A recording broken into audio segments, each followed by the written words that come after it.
नरेंद्र शर्मा सिर्फ एक ही बात बोलता है, कर्म करो फल की इच्छा मत करो। करने वाला वो परमपिता परमात्मा है। हर धर्म में लिखा हुआ आप इंसानियत का फर्ज निभाएं और भगवान आपको यहीं भी उसका फल देगा। सबसे बुरी हालत जो है वो इस वक्त जो है वो रोड की है। आरएसपुरा से लेके सतवारी तक जो रोड है वो खड्डों से भरी हुई रोड है। और हमारे मैनिफेस्टो में ये भी बात कही गई है कि जो पीओजे के रेफ्यूजीज का जो पेंडिंग कंपनसेशन है उसे हम जल्द से जल्द फास्ट ट्रैक पे पूरा करेंगे। और जब भी मेरे पास कोई आया, रात को 12 बजे आए, 1 बजे आए, नरेंद्र शर्मा के दरवाजे हमेशा लोगों के लिए खुले रहे। हमारी सरकार आती है उस मैनिफेस्टो में तो बहुत से ऐसे मुद्दे हैं कि जो जम्मू कश्मीर के हक हुकूक की बात करते हैं। आप देख रहे हैं आरएसपुरा की आवाज। चुनावी बिगुल बज चुका है और जो प्रचार भी जो नेताओं द्वारा शुरू किया जा रहा है, और हमारा मकसद, हम चाहे पीडीपी हो, चाहे भाजपा हो, चाहे कांग्रेस, हर किसी नेता के पास पहुंच रहे हैं और लोगों को ये बताने का प्रयास कर रहे हैं कि इन नेताओं की जो चुनावी जो वादे हैं वो क्या हैं और किन किन मुद्दों को लेकर जा रहे हैं। हमारे साथ जहां पर पीडीपी के जहां पर प्रत्याशी हैं आरएसपुरा जम्मू साउथ से नरेंद्र शर्मा जी हमारे साथ फिर से जुड़ चुके हैं। नरेंद्र शर्मा जी, आपको तो पहले स्वागत है आरएसपुरा की आवाज में। बहुत बहुत शुक्रिया मुकेश जी, जो आप हमारे पास आए हमें कवरेज करने के लिए। नरेंद्र जी, क्या क्या जो वादे हैं जो लोगों के साथ आप लेकर जा रहे हैं, और भाजपा और पीडीपी में क्या अंतर है जिसको लेकर आप जनता के बीच अपनी राय रख रहे हैं? जहां तक मैं बात करूं आरएसपुरा जम्मू साउथ की, कि आरएसपुरा जम्मू साउथ में इतने मुद्दे हैं कि जिनको उजागर करना बहुत जरूरी है। और इसी को मद्देनजर रखते हुए तो मैं party president madam Mehbooba Mufti जी का दिल की गहराइयों से स्वागत करता हूं कि जिन्होंने मुझे इस काबिल समझा कि मुझे आरएसपुरा जम्मू साउथ का मैंडेट दिया। बात करें जहां तक कि आरएसपुरा जम्मू साउथ के मुद्दों की, तो आप देखेंगे सबसे बुरी हालत जो है वो इस वक्त जो है वो रोड की है। आरएसपुरा से लेके सतवारी तक जो रोड है वो खड्डों से भरी हुई रोड है। और यहाँ से कई नेता, कई बड़े बड़े दिग्गज नेता, बड़े बड़े ब्यूरोक्रेट्स यहाँ से गुजरते हैं, लेकिन उनका इस तरफ ध्यान नहीं जाता कि ये रोड की कितनी बुरी हालत है। लोग कम से कम इधर इतने हादसे होते हैं, बहुत से हादसे होते हैं जिनमें मौतें भी हुई हैं, और किसी को इस चीज की जरूरत नहीं पड़ेगी इसके लिए कुछ करें। लेकिन मैं अभी इस रोड को बने हुए 2 साल भी नहीं हुए तो इतनी जर्जर हालत है। तो सबसे पहले तो रोड की बात करूं कि रोड की बहुत बुरी हालत है। और उसके बाद मैं बात करूं एजुकेशन की बात करें तो आप जाके देखिए हायर सेकेंडरी स्कूल में, देखिए कि वहाँ की बिल्डिंगों की इतनी जर्जर हालत है कि वो किसी टाइम भी गिर सकती है और बड़ा हादसा हो सकता है। वो तब जागेंगे जब हादसा होगा। हादसे का इंतजार क्यों करें? सरकार बोलती है कि बेटी बचाओ बेटी पढ़ाओ, बेटी बचाओ बेटी पढ़ाओ। जाके आप हायर सेकेंडरी स्कूल की बिल्डिंग देखिए, जर्जर है कि वहां पे सीमेंट तक गिर रहा है। आप जाके एक बार जरूर देखिएगा, क्योंकि मैं वहां का दौरा कर चुका हूं और एक बार मैंने पीछे मैं गया था और मैंने देखा था, बहुत बुरी हालत है। सबसे पहली प्राथमिकता जो होगी वो एजुकेशन पे होगी, और बाकी सरकारी स्कूल। रोड कनेक्टिविटी तो वो तो है ही बदतर है। और मैं बात कर मतलब कि आपका कहना है कि अगर हमारी सरकार आती है, हम एजुकेशन और रोड कनेक्टिविटी पर विशेष ध्यान देंगे। हमारी सरकार आती है उस मैनिफेस्टो में तो बहुत से ऐसे मुद्दे हैं कि जो जम्मू कश्मीर के हक हुकूक की बात करते हैं। अगर आपने ये बात पूछ लिया तो मैं मुकेश जी आपको इस बात का जवाब दे दूं कि हर हाउस होल्ड को 200 यूनिट बिजली फ्री होगी अगर हमारी सरकार आएगी तो। बात करें तो जो पेंडिंग बिल्स पड़े हुए हैं इलेक्ट्रिसिटी के, तो उसको वन टाइम सेटलमेंट किया जाएगा अगर हमारी सरकार आती है तो। और तीसरी बात मैं करूंगा कि जो राशन हमें मिलता है उस पे जो पहले शुगर और जो चीनी होती थी वो मिलती थी, केरोसिन मिलता था। अगर हमारी सरकार आती है तो हम उसको भी शुरू करेंगे। और बात करें वुमेन्स की, तो वुमेन्स बटालियन हर डिस्ट्रिक्ट में खड़ी होंगी। और बहुत से ऐसे मुद्दे हैं कि बात करूं कि मैं एक बात और कहूंगा, बहुत सारे मुद्दे हमारे मैनिफेस्टो में, ये हमारा मैनिफेस्टो है, इसको आप देखिएगा कि इस मैनिफेस्टो में जम्मू कश्मीर में हर तबके की बात की हुई है, इंडस्ट्री की बात की हुई है, बेरोजगारी की बात की हुई है। अगर हमारी सरकार आती है, बेरोजगारी की बात करें तो 60,000 डेली वेजर्स को हमारी सरकार जो है वो 1 साल में पक्का करेगी। और लास्ट में और जो इकोनॉमिकली वीकर सेक्शन के जो लोग हैं उनको 12 सिलेंडर हर साल मिलेंगे।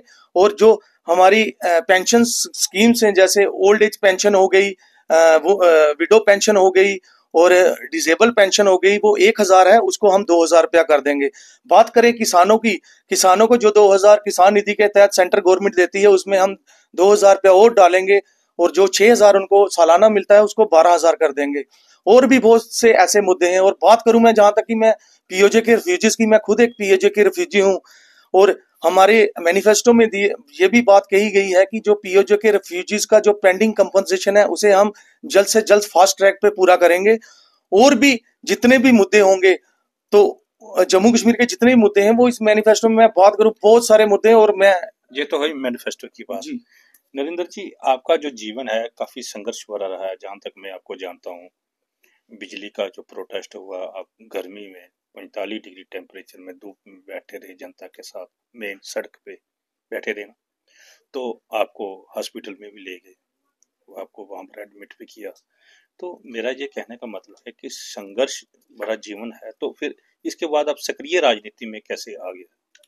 संघर्ष हमारा वो एजिटेशन नहीं था, संघर्ष हम पिछले 15 साल से कर रहे हैं। किसी गरीब बच्ची की शादी होती थी, हम उसको राशन प्रोवाइड करते थे। किसी को इलाज की जरूरत है, हम उसे इलाज प्रोवाइड करते थे। हर तरह के जो मुद्दे हमारे समाज में जो गरीब तबके के लोग हैं, तो उनके हम काम करते रहे। और जब भी मेरे पास कोई आया, रात को 12 बजे आए, 1 बजे आए, नरेंद्र शर्मा के दरवाजे हमेशा लोगों के लिए खुले रहे। और नरेंद्र शर्मा सिर्फ एक ही बात बोलता है, कर्म करो, फल की इच्छा मत करो।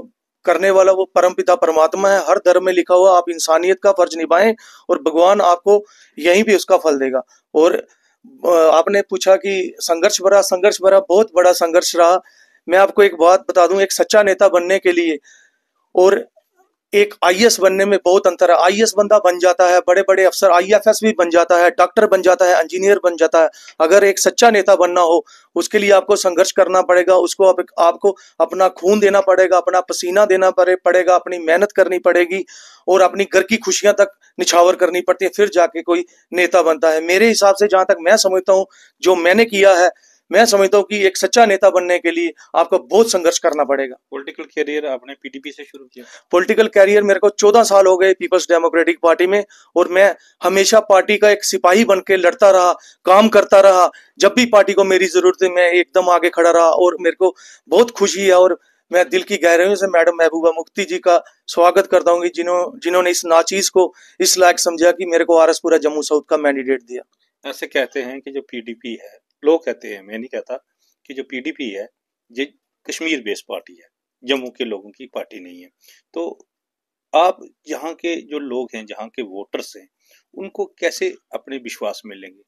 बात करें, पीपल्स डेमोक्रेटिक पार्टी ने हमेशा जम्मू को दिल और कश्मीर को धड़कन माना है, ये बात सच्चाई है। और बात करें कि जम्मू में, आप बात करके जम्मू में इतनी ज्यादा फैली नहीं है पार्टी का जनाधार नहीं है। लेकिन मैं आपको ये बात बता दूं मुकेश जी, कि ये वही आरएसपुरा है जहां से हमारे मरहूम मुफ्ती मोहम्मद सईद साहब को आरएसपुरा के लोगों ने, कश्मीर से आए हुए एक मुफ्ती साहब को आरएसपुरा वालों ने जीत के यहाँ से जिताया था।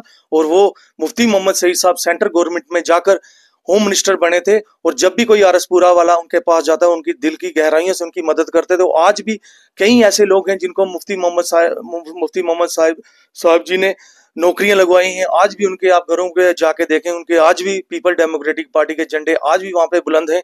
और बात करें कि आरएसपुरा में ऐसा बहुत कुछ हुआ कि जिसमें मुफ्ती मोहम्मद सईद साहब ने उन लोगों की मदद की। और आज अगर मुफ्ती मोहम्मद सईद होते तो आज वो लोग और पार्टियों के नारे ना लगाते होते, आज वो हमारी पार्टी के साथ होते। आपने बोला कि जो लोग जिनकी मदद की वो दूसरी पार्टी में, दुख होता है आपको?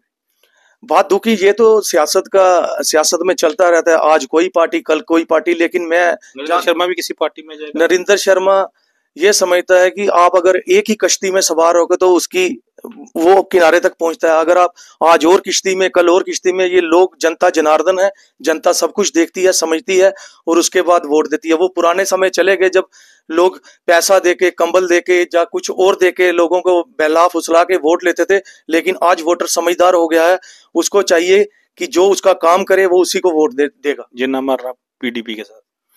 जीना मरने की बात कहें तो बिल्कुल जीना मरना नरेंद्र शर्मा का पार्टी का सिपाही था, पार्टी का सिपाही है और पार्टी का सिपाही रहेगा, हमेशा रहेगा। 1 तारीख को वोटिंग हो रही है, तो क्या जनता से क्या आशीर्वाद मांग रहे हैं? जनता से यही हम आशीर्वाद मांगते हैं कि आप हमें वोट कीजिए, पीपल्स डेमोक्रेटिक पार्टी को वोट कीजिए।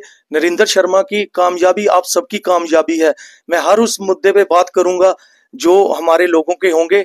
और अगर भगवान ने चाहा या लोगों ने चाहा, इनका प्यार मिला, तो अगर लोगों का प्यार मिला तो हम एक दिन जरूर विधानसभा जाएंगे। और मुफ्ती मोहम्मद सईद साहब का जो सपना है कि आरसपुरा से उनको एक विधायक मिले, वो हम दिन रात करके मेहनत करके कोशिश करेंगे कि उनका वो सपना पूरा हो सके। नरेंद्र शर्मा जी, आखिरी सवाल मेरा, अगर आप जीत जाते हैं, समझ को आप जीत के या आप अच्छा प्रदर्शन करते हैं, पार्टी अगर आपकी सरकार बना में आ जाती है, जैसे कि पीडीपी की सरकार जम्मू कश्मीर में आ जाती है, तो आपको अगर बड़ी उपाधि मिले तो आप तैयार हैं उसके लिए?